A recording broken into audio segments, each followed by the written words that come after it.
हरे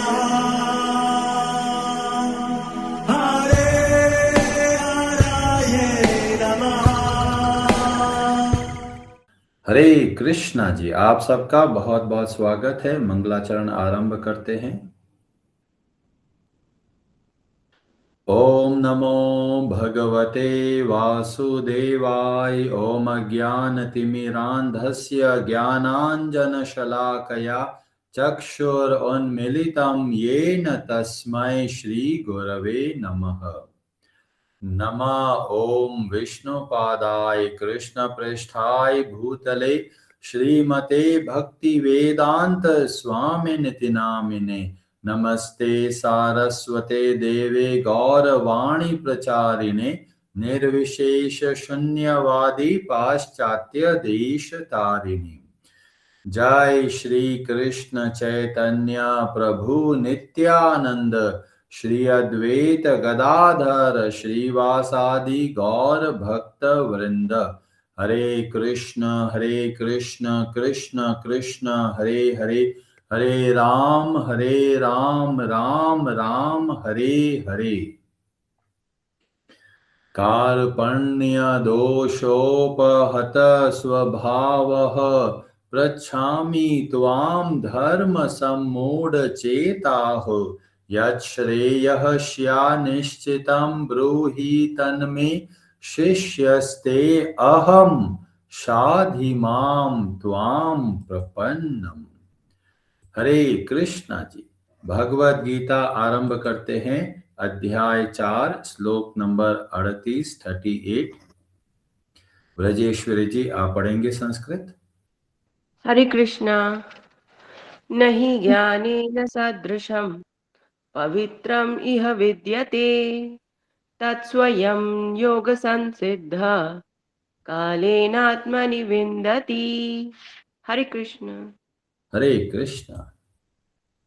ना कुछ भी नहीं ही निश्चय ही, ज्ञानेन ज्ञान से, सदृशम तुलना में, पवित्रम पवित्र, इह इस संसार में, विद्यते है, तत् उस, स्वयं अपने आप, योग भक्ति में, संसिद्ध परिपक्व होने पर, कालेन यथा समय, आत्मनि अपने आप में, अंतर में, विन्दति आस्वादन करता है।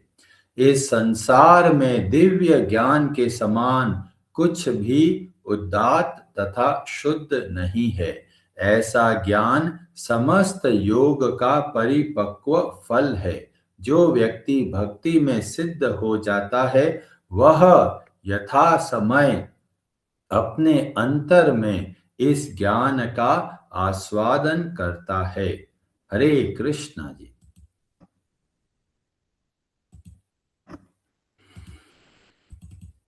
पहले जब हम लोग अध्ययन करते थे भगवत गीता का, तो चौथा अध्याय बहुत भारी, कठिन और जटिल लगता था। हमको लगता था इस तो कुछ काम की चीज है ही नहीं।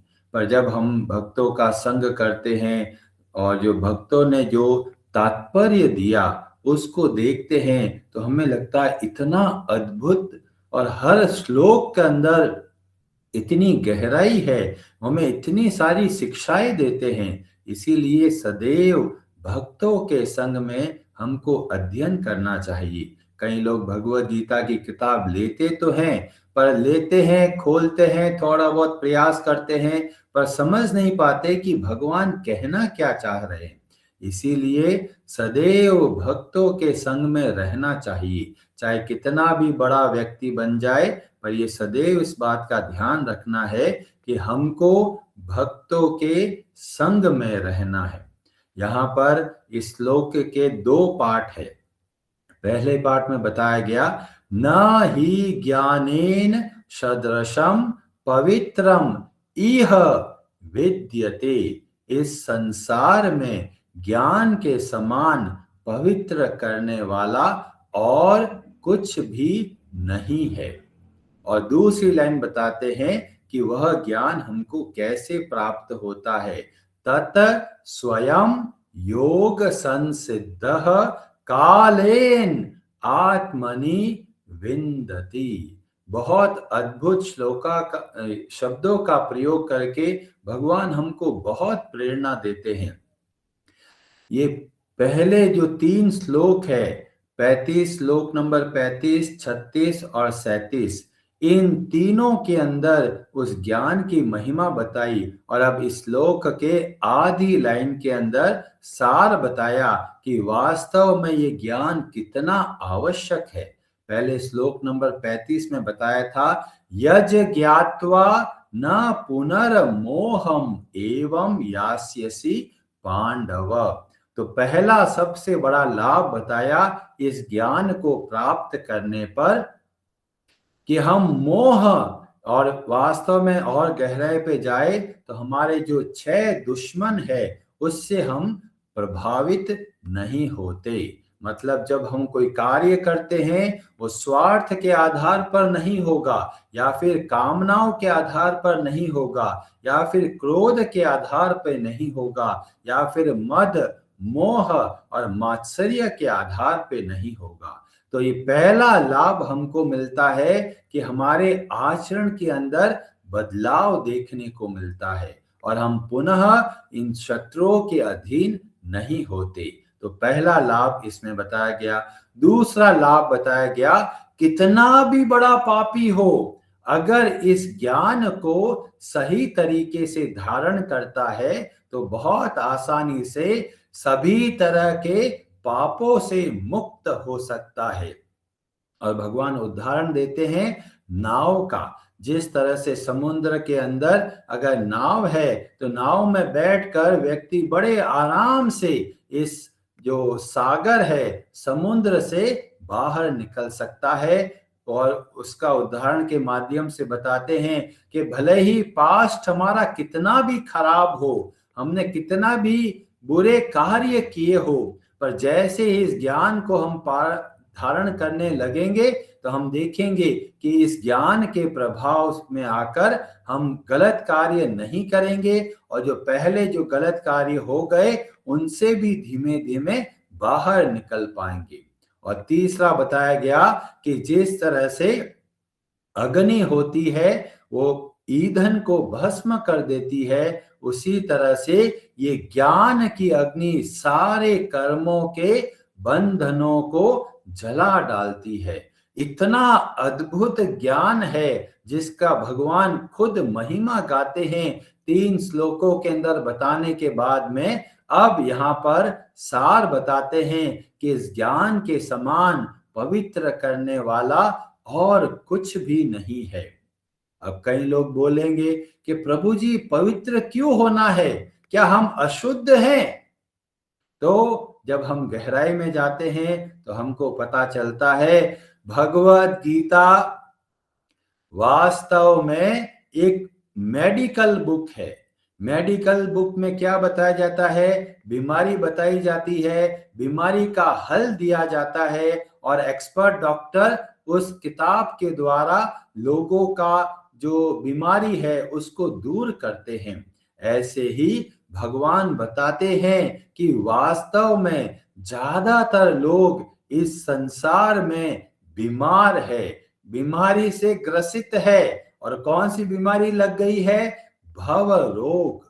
और भव रोग होने की वजह से लोग अपना वास्तविक स्वरूप को भूल गए और अपने आप को यह शरीर मानने लग गए।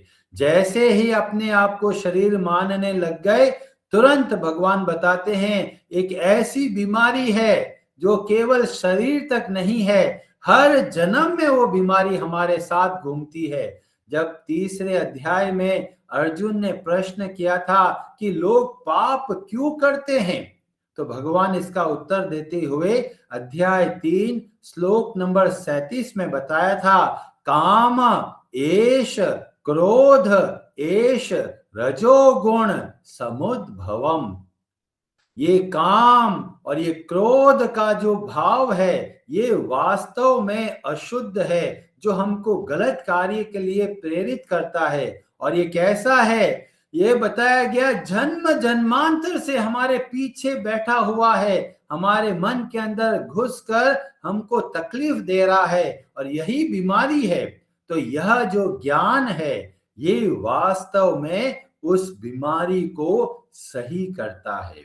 तो वास्तव में जब हम ध्यान से देखते हैं तो पता चलता है भगवान कितनी गंभीर समस्या को हमारे सामने रखते हैं और बहुत अच्छे तरीके से बताते हैं कि इस बीमारी को दूर कैसे करेंगे और कैसे आरंभ होगा। तो बोला गया तद विद्धि प्रणिपातेन परिप्रश्नेन सेवया। जब हमको भगवान के भक्त मिलते हैं, उनके प्रति समर्पण का भाव, उनके प्रति कमिटमेंट का भाव, अपने अहंकार को छोड़कर जब हम उनसे प्रश्न करते हैं और प्रश्न के हिसाब से अपने जीवन के अंदर बदलाव लेके आते हैं, तब हमको वह ज्ञान प्राप्त होने लगता है।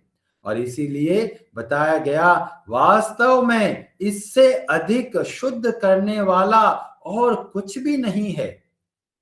कई लोग बोलते हैं प्रभु जी हम तो बहुत मंदिर जाते हैं, हर 6 महीने में हम वृंदावन जाते हैं, बहुत सारे मंदिरों के दर्शन करते हैं। बहुत बढ़िया, क्या हम ज्ञान को ग्रहण कर रहे हैं? अगर नहीं कर रहे तो आंखों से देखा 1 सप्ताह के अंदर हम भूल जाएंगे, 3 महीने के अंदर सब कुछ साफ हो जाएगा कि हमने वृंदावन में क्या देखा था। तो अगर आपको वास्तव में लाभ लेना है तो तीर्थ यात्रा पर जाइए, पर वहां पर ज्ञान को ग्रहण करें, भक्तों से कथा सुनिए, समझिए और जीवन को उसके हिसाब से बदलिए। जब जीवन को उसके हिसाब से बदलेंगे तो नए नए प्रश्न आएंगे। वो प्रश्न पूछिए, प्रश्न पूछेंगे तो हमको उत्तर मिलेगा, हमारे अंदर कृतज्ञता का भाव बढ़ेगा और उससे हम सेवा करेंगे। जब यह भाव चलेगा तो हमको धीमे धीमे उस ज्ञान को धारण करने की क्षमता प्राप्त होगी। कई लोग बोलते हैं हम तो गंगा जी में नहा के आते हैं जी, कोई कितना शुद्ध हुआ है यह मन, क्या अभी वैसा का वैसा काम क्रोध के अंदर फंसा हुआ है, मतलब अभी शुद्ध नहीं हुए। बहुत सारे लोग तरह तरह के व्रत भी करते हैं, तरह तरह के प्राणायाम भी करते हैं, सोचते हैं इससे हम शुद्ध हो रहे हैं। वास्तव में शुद्धिकरण होता है पर थोड़ा थोड़ा होता है। जीवन में वास्तविक लाभ तब मिलेगा जब हम भक्तों से कथा सुनेंगे और जो बताया गया वैसा जीवन में उतारेंगे और उससे हमारा जीवन के अंदर बदलाव आएगा। इसीलिए हमारे आचार्यों ने हमें सिखाया कि भगवान के दर्शन करने हैं तो आंखों से पहले कानों से दर्शन कीजिए, कानों से भगवान की कथा सुनिए, शास्त्रों के ज्ञान को समझिए, ताकि हम वास्तव में जीवन के अंदर बदलाव लेके आए और फिर हम जो देखें वो सामान्य आंखों से नहीं देखे, तब हम देखेंगे ज्ञान चक्षु से देखेंगे। सामान्य आंखों से देखेंगे तो हमको लगेगा कि यह क्या है, यह अष्ट धातु के बने हुए हैं या फिर लकड़ी के बने हुए हैं या फिर पत्थर के बने हुए हैं। पर जब हम ज्ञान चक्षु से देखेंगे तब हमको पता चलेगा प्रतिमा नहीं, तुम ही साक्षात वजेंद्र नंदन। तो कई लोग बोलेंगे प्रभु जी हम तो अभी भी ऐसे ही देखते हैं कि भगवान सामने खड़े हैं, पर वो जो भाव होता है थोड़े समय के लिए रहता है। जब ज्ञान चक्षु के हिसाब से भगवान के दर्शन करते हैं तो हमारा भाव स्थायी होता है, परमानेंट होता है। तो बताया जाता है कि ये ज्ञान कितना अद्भुत है। और कई लोग बोलते हैं अरे जी कुछ भी ले लो, सबका सब ज्ञान कहलाता है। तो हमको ज्ञान की परिभाषा भगवत गीता के आधार पे समझना है। ज्ञान का मतलब होता है भगवान कौन है, हम कौन है, हमारा और भगवान का क्या संबंध है और उस संबंध के हिसाब से जीवन को कैसे चलाना है। विष्णु सहस्त्र नाम के अंतर्गत भगवान श्री हरि का एक नाम बताया गया जिनका नाम है पवित्रम, और वहां पर बोला गया पवित्रानाम पवित्र पवित्रम, सभी पवित्र करने वाले वस्तुओं के अंदर सबसे अधिक है पवित्र करने वाले भगवान का संबंध। तो जब हम भगवान के नामों का जप करते हैं, भगवान के संबंध में जीवन को जीते हैं, तो भगवान के प्रभाव के कारण हम शुद्ध होते चले जाते हैं। और इसलिए हमें चाहिए कि भगवान के संग के अंदर, भगवान के संबंध से जो ज्ञान हमको प्राप्त होता है और जिस ज्ञान के द्वारा हम भगवान को समझ पाते हैं सही रूप में, ऐसा ज्ञान ही हमको पवित्र करता है। हर एक ज्ञान बोलते हैं जी हमने ये ज्ञान ले लिया है, वो ज्ञान ले लिया है, वो शुद्ध नहीं करेगा। जो ज्ञान हमको भगवान से जोड़ने में हमारी सहायता करता है, वही ज्ञान वास्तव में हमको शुद्ध बनाता है। और कई लोग बोलते हैं प्रभु जी हम तो बहुत कथा सुनते हैं, बहुत आनंद आता है, पर जब तक उस ज्ञान को हम अपने जीवन में नहीं उतारेंगे तब तक हमको लाभ नहीं मिलेगा। बहुत सारे लोग बोलते हैं हम कथा सुनते हैं, भाव विभोर हो जाते हैं, आंखों में से आंसू आने लग जाते हैं और थोड़े समय के बाद में वैसे के वैसे काम क्रोध के अधीन हो जाते हैं। तो भगवान दया करके अपना अनुभव देते हैं, पर हमको अगर स्थायी बदलाव चाहिए तो हमें गुरु के अंतर्गत रहकर हमें शिक्षा ग्रहण करनी चाहिए। जब तक हम खुद उस ज्ञान को धारण नहीं करेंगे तब तक वह केवल किताबी ज्ञान रहेगा। जैसे कई लोग होते हैं बोलते हमको तो बहुत ज्ञान है, पर अगर बोला जाए आधी रात के समय में उस खंडर में जाना है जहां पर एक भूत रहता है, एक प्रेत रहता है, ये सुनकर अच्छे अच्छे लोगों के पांव कांपने लग जाते हैं। तो किताबी ज्ञान तो बहुत है, पर जब समस्या हमारे सामने आ जाती है, विपत्ति हमारे सामने आती है, उस समय कितना ज्ञान को हम धारण कर पाते हैं, उससे हमको पता चलता है कि हमारा ज्ञान थ्योरेटिकल है या वास्तविक है। इस संबंध में एक बहुत अद्भुत कथा देखने को मिलती है, जो कि एक घोस्ट, एक भूत और एक ब्राह्मण के बीच में होती है, और उसका डिस्कशन हम लोग करेंगे कल की कथा में। हरे कृष्णा जी, आप सबका बहुत बहुत धन्यवाद। आज की कथा के संबंध में आपका कोई प्रश्न है तो आप पूछ सकते हैं, और आज की कथा से आपको क्या शिक्षा मिली, अगर आप कुछ कहना चाहते हैं तो आप कह सकते हैं। अनु माता जी, आप कुछ कहना चाहते हैं? हरे कृष्णा प्रभु जी। हरे कृष्णा जी। प्रभु जी आपने बहुत जो है वो अच्छे से बताई हैं कि चीजें हमें किस तरीके से अपनी नॉलेज को जो है वो इम्प्लीमेंट करना चाहिए। पर नॉलेज की प्रभु जी बहुत वैरायटी है, जैसे कि साइंस है या फिर जो हम लोग हमारी जीवन को चलाने के लिए जो हम गेन करते हैं, तो उसको हम लोग कैसे भक्ति में ला सकते हैं, पहला मेरा प्रश्न ये है।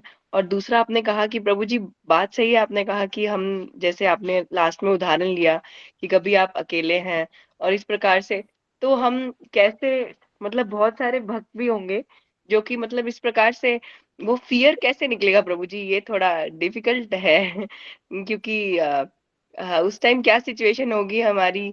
और हम अभी भी देखते हैं कि जैसे हम रात को, भगवान है घर में, पर फिर भी हम अपने ही जो कमरे का है उसको, दरवाजे को लॉक करके सोते हैं। तो कैसे उस चीज से हम लोग जो है वो बाहर निकल सकते हैं प्रभु जी? हरे कृष्णा। बहुत ही प्रैक्टिकल प्रश्न है आपका। तो अगले जो लाइन है उसके संबंध में है, अगली लाइन और अगला श्लोक जब हम लोग इसका अध्ययन करेंगे तब हम पता करेंगे कि किस तरह से इस ज्ञान को हम धारण कर पाएंगे। नहीं तो बहुत सारे लोग होते हैं अपने ही घर में रात को डरते बहुत है। जैसे अगर 3 फ्लोर का घर है और ग्राउंड फ्लोर में सो रहे हैं, थर्ड फ्लोर में कुछ आवाज आ रही है, अब सोचे जाए कि नहीं जाए, पता नहीं आवाज क्यों आ रही है। कई लोग तो इतना डर जाते हैं कि घड़ी की जो आवाज आती है टक टक टक, उससे भी डर जाते हैं। कई लोग सोचते हैं ये मेरी ये खिड़की क्यों बज रही है। तो लोग तरह तरह के डरों से ग्रसित है, तो इसीलिए इस ज्ञान का बहुत अधिक महत्व है। तो जब हम अगला जो लाइन डिस्कस करेंगे तब यह बात करेंगे। पहला आपने प्रश्न किया कि भाई शरीर को चलाने के लिए, परिवार को चलाने के लिए भी हमको कुछ कुछ विद्याएं सीखनी पड़ती है, कॉलेज जाना पड़ता है, किसी लोगों के अंतर्गत ट्रेनिंग लेनी पड़ती है। जो लोग डॉक्टर होते हैं तो उनको कोई सीनियर सर्जन के अंडर में ट्रेनिंग लेना पड़ता है। तो उन सब को कैसे देखें?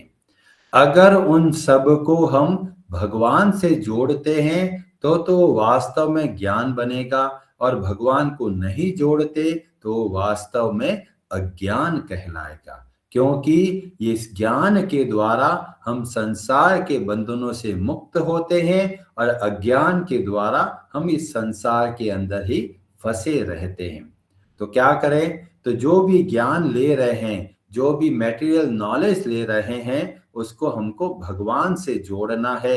कैसे जोड़ना है? बहुत सरल है। ये शरीर भगवान की संपत्ति है। ये शरीर को चलाने के लिए जो आवश्यक है वह मुझको करना है। ये परिवार भगवान ने मेरे को दिया है, ये मेरी जिम्मेदारी है। भगवान की प्रसन्नता के लिए अपने परिवार का ध्यान रखना है, और उसके लिए जो आवश्यकता है, पैसा कमाना है, जॉब करना है, वो सब के सब कीजिए। शरीर को जो स्वस्थ रखने के लिए जो आवश्यक कार्य है वो सब कीजिए, क्योंकि ये सब भगवान की संपत्ति है, और भगवान की संपत्ति का ध्यान रखना हमारा दायित्व है। जब इस भाव से कार्य करते हैं तो सामान्य अज्ञान भी ज्ञान में परिवर्तित हो गया। क्योंकि हम तो संसार में रहते हैं, हमारा तो दिन आना जाना कुछ ना कुछ काम करते रहना है, कि लोगों से बातचीत करना है, सीखना है। तो ये सब को हमको भगवान से जोड़ना है। जितना हम भगवान से जोड़ते हैं उतना हमें वास्तविक ज्ञान प्राप्त होता है। तो हर एक कार्य को भगवान से जोड़िए।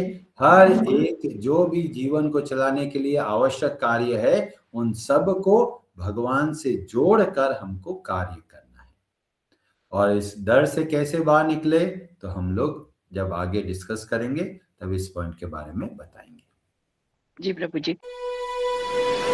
हरे हराये नमः।